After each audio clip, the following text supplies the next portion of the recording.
Bonjour les amis et bienvenue sur cette nouvelle vidéo d'Objectif 2200. Pour cette nouvelle vidéo, nous allons regarder une partie d'Interclub jouée en division régionale 1 de la Ligue Centre-Val de Loire et qui a opposé mon club Chanceau-sur-Choisy à un club voisin, Saint-Cyr-Échec, plus communément appelé les Chevaux Légers de la Choisille. Pour cette partie, j'avais les blancs et j'ai été opposé à Nicolas Tudou, classé au moment de la partie 1641 feed, et la partie a débuté par D4. D5, fou F4. A priori, on devrait s'orienter vers un système de Londres, et je vois que mon adversaire n'est pas très content, il soupire, peut-être parce que lui-même joue le système de Londres, ou parce qu'il n'aime pas le système de Londres, ou parce qu'on lui joue tout le temps le système de Londres, je ne sais pas. Il répond cavalier F6, E3, E6, cavalier D2. On est donc sur une approche relativement moderne. On est sur un système de Londres moderne et on pourrait presque parler d'un système de Londres accéléré où je retarde volontairement le développement du cavalier G1 en F3, c'est-à-dire que je vais le développer normalement en dernier ou presque en dernier. L'idée c'est de favoriser la poussée C4 ou la poussée E4 sans avoir à obstruer la diagonale D1 H5 ni à on va dire, gêner un éventuel cavalier en F3 si jamais il y a une poussée E4 avec peu de soutien. Fou E7, un coup relativement tranquille, et je dois avouer que j'ai plutôt l'habitude de rencontrer du fou D6. Sur fou D6, qui propose un échange de fous, que ce soit initié par les blancs ou par les noirs, il y a aussi une tension sur la case E5, donc l'idée des noirs reste de pousser E6, E5. En cas de prise en D6, il peut y avoir une reprise avec la dame pour éviter la déstructuration, mais la reprise avec le pion C est assez intéressante, car certes il y a des pions doublés, ce n'est pas excellent, mais il y a un contrôle en épi, interdisant l'accès aux différentes pièces blanches, et surtout un très bon contrôle de la case E5, donc renforcement de la poussée E6, E5.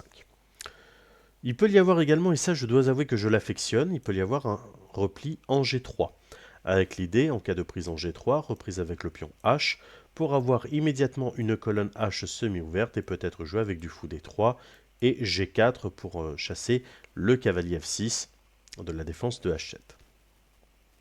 Je m'attends régulièrement à rencontrer du fou D6, mais là fou E7, ok, un peu timide.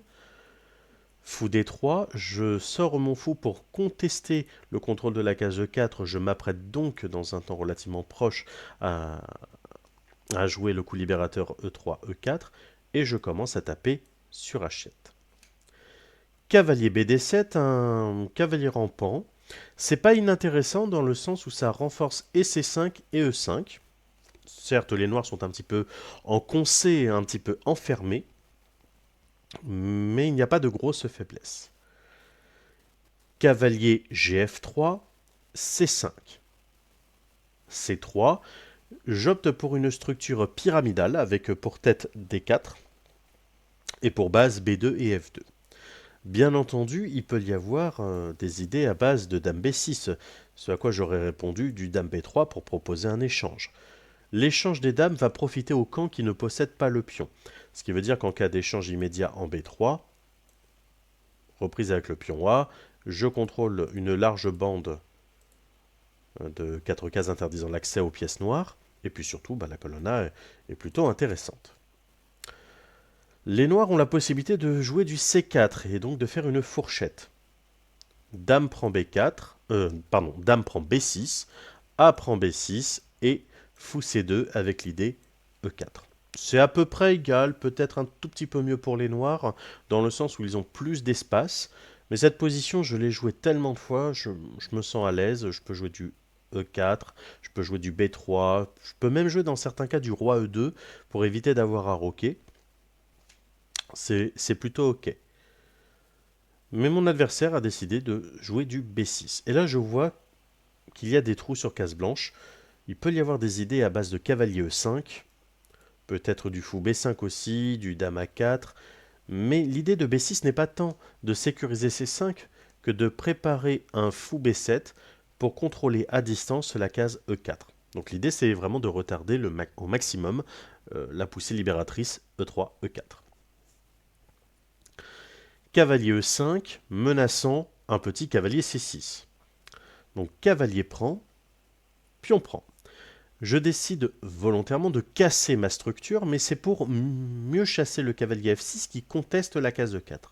Mon objectif est, je le rappelle, c'est assez simple, c'est de jouer E3, E4, le coup libérateur. Et là, mon adversaire réfléchit quelques instants, quelques minutes, et il joue un coup qui m'a vraiment surpris dans le sens où c'est une erreur, hein, c'est une gaffe. Il joue C4. Là, je prends ma tête dans les mains, je me dis, non attends, il y a un truc que j'ai pas compris là. Pourquoi mon adversaire me donne une pièce? Je calcule, je ne vois pas de contre-jeu. Je me dis, mais attends, soit je suis pas réveillé, soit il y a quelque chose que j'ai loupé tactiquement. Donc je prends 5 minutes, 7, 8 minutes, je commence à me dire, non, il n'y a rien. Donc je prends ma main, je prends le pion et je capture son cavalier. Je fais une fourchette, qui plus est, je menace F prend E7 ou F prend G7. Il prend en D3, prise en E7 attaquant la dame, reprise avec la dame, et là, j'ai une pièce de plus. Qu'est-ce que mon adversaire aurait pu faire en lieu et place de C4? Eh bien, en fait, cavalier D7 attaquant E4. Et ensuite, l'idée C4 reste valable, mais là, j'aurais joué du E4. Fou B7, pour éviter d'avoir activé toutes les pièces. Et là, il peut y avoir des idées à base de Dame 2, pour bien contester E4, pour préparer un éventuel fou A6, pour préparer un grand roc. Il y a plein d'idées. C'est ce que mon adversaire aurait pu faire, c'est ce que mon adversaire aurait dû faire. Mais si on revient à la partie, C4 est une gaffe. Donc prise, prise, prise, reprise. Et là, je me dis, ok, j'ai une pièce de plus, mais c'est pas clair non plus. Tant que les dames restent sur l'échiquier, et surtout tant que mon adversaire possède de la domination centrale avec 3 pions contre 1, c'est pas gagné. Et il n'y a rien de plus difficile à gagner qu'une position gagnante. Donc là, j'essaye de trouver un plan, et je me dis, le roi est au centre. Mon adversaire peut vouloir, on va dire, miner, ou alors essayer de jouer du E5, E4 pour tout stabiliser. Je décide donc de jouer du cavalier F3, menaçant cavalier E5 et dame A4 ou dame prend D3 d'abord. F6, c'est malin.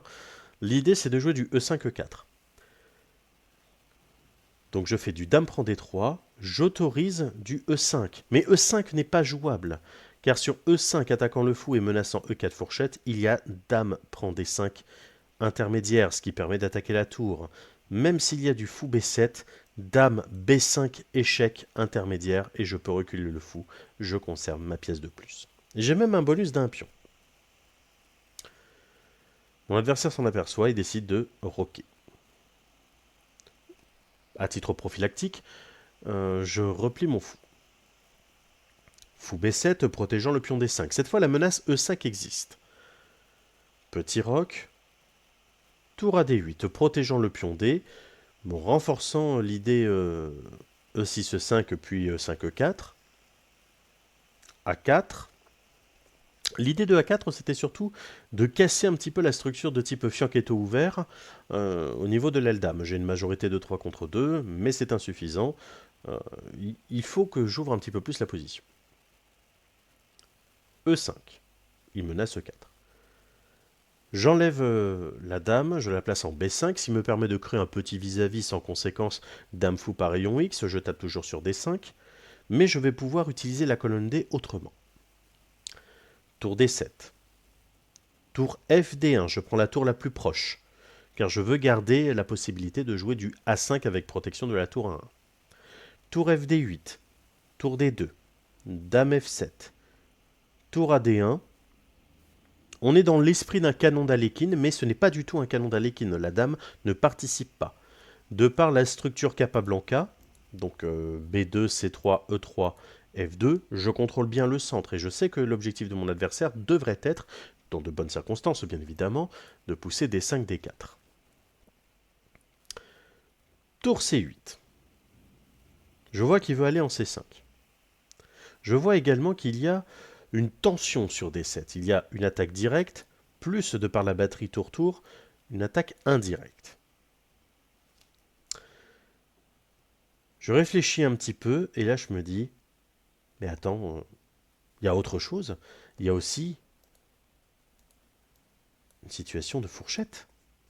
J'aimerais bien faire du cavalier prend E5, sauf que je ne peux pas le faire immédiatement, c'est protégé par F6.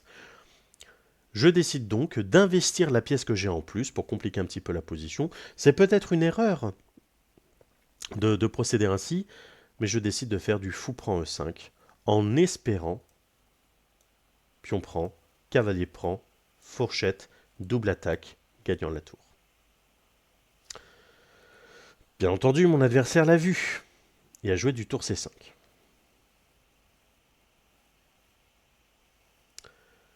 Dame B3, tour D8. Je replie mon fou. Et là, il joue tour CC8. J'aurais tellement voulu qu'il joue tour C4. J'aurais vraiment aimé qu'il joue tour C4. Parce que là-dessus, j'avais prévu une petite combinaison, pas piqué d'un hanneton. J'avais prévu de jouer sur la colonne D avec la surcharge défensive du pion D5 et surtout la tour D8 en l'air. J'avais prévu fou prend B6, attaquant la tour. Pion prend. Sacrifice de dame, pseudo-sacrifice de dame en C4.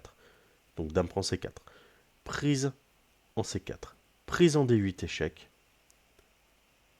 Dame F8 et récupération, j'ai une tour de plus. C'est ce que j'avais calculé, c'est ce que j'avais prévu, mais malheureusement mon adversaire l'a vu, ou alors il a dû sentir qu'il y avait quelque chose sur la huitième, donc il s'est replié. Cavalier E1. L'idée de cavalier E1, c'était tout simplement de viser une autre case plus intéressante. Je voulais viser la case F4 pour mieux taper sur D5, ou peut-être pousser du F4 aussi. J'avoue, là j'étais un petit peu dans l'attente. H6. Cavalier D3. Roi H7. E4. Je profite du vis-à-vis dame-dame et du fait que la dame soit en l'air à la suite du mouvement du roi pour pousser E4. Je menace aussi la poussée E5. Ok, il y a eu dame G6. C'est plutôt intéressant parce qu'il y a une case conjuguée par rayon X, une menace de mat, si je ne fais pas attention, si notamment je prends en D5, il y a tout simplement fou prend D5, et il y a un risque de mat, je suis quasiment obligé de sacrifier la dame, ou du moins de créer des contre-attaques ou de rendre une pièce. Donc c'est plutôt malin de sa part. Je décide de jouer E5. Je n'ouvrirai pas la grande diagonale blanche. F5. J'ai maintenant un pion passé qui a pour case de promotion la couleur contraire de mon fou, donc je n'ai pas un bon fou, et le pion n'est pas bien soutenu. Cavalier F4, attaquant la dame, attaquant aussi D5. Dame C6, création d'une batterie. Dame C2, je crée un vis-à-vis dame-dame, mais c'est surtout le vis-à-vis dame-roi avec clouage du pion F5 et surtout attaque du pion F5 non protégé. G6, H4, avec l'idée de jouer H5 pour attaquer la base de la chaîne de pions. Tour F8, H5, attaquant G6 qui protège lui-même F5. G5, cavalier G6, attaquant la tour. Tour F7, et là je réfléchis, je me dis, je suis plutôt bien, mais j'ai trois pièces en vérité qui ne s'expriment pas beaucoup. C'est le fou qui est très mauvais et les deux tours qui jouent sur une colonne certes semi-ouverte, mais ça serait pas mal de créer une colonne ouverte. Et là je me dis, mais si j'arrive à ouvrir la colonne E et à en prendre le contrôle, je pourrais peut-être rentrer en E7. Et là je me dis, E6. J'attaque la tour. La tour n'a pas beaucoup de cases. Si elle souhaite rester sur la colonne F pour protéger F5, dans ce cas, je vais capturer la tour. Tour F8, il y a cavalier prend. Tour F6, il y a fou prend. Si la tour souhaite rester sur la 7ème, elle abandonnerait alors la défense de F5 et je ferai tout simplement dame prend F5. La seule solution existante, c'est dame prend E6. Je prends le contrôle de la colonne E. Il repart. Tour D, E1. Fou A8. Là, pour le coup, il n'y a pas grand-chose à faire côté noir. Parce qu'il y a des menaces de tour E7, il y a des menaces de tour E8 si la tour C8 part ou si la dame part. Il n'y a pas grand-chose à faire pour les noirs. Donc fou A8. Et là, je réfléchis. Après fou A8, est-ce que je joue un coup flamboyant? Est-ce que je joue un coup pratique? Est-ce que je joue un coup qui étouffe encore plus mon adversaire? J'ai décidé de jouer le coup pratique, peut-être le moins beau, le moins bon aussi, mais je voulais pas prendre de risques. J'aurais été tout seul, si j'avais joué en individuel, oui, peut-être que j'aurais joué ça. Après tout, les risques ne sont que pour moi. Mais là, on joue en équipe. Donc il faut vraiment assurer derrière. J'ai décidé de faire cavalier E7 fourchette. Quadruple fourchette, pardon. Mais si vous mettez la vidéo en pause, vous pouvez rechercher le gain. Gain malheureusement non forçant, mais qui est quand même très joli. La combinaison commence par Dame prend F5. Si Tour prend F5, Tour E7, Tour F7 pour bloquer, Tour prend F7, Roi G8 et Tour G7 mat. Ce que j'entends par ce n'est pas forcé, c'est qu'objectivement, la tour n'est pas obligée de prendre la dame. Il peut y avoir du tour C8, C7, ou du dame B7, ou du dame C7.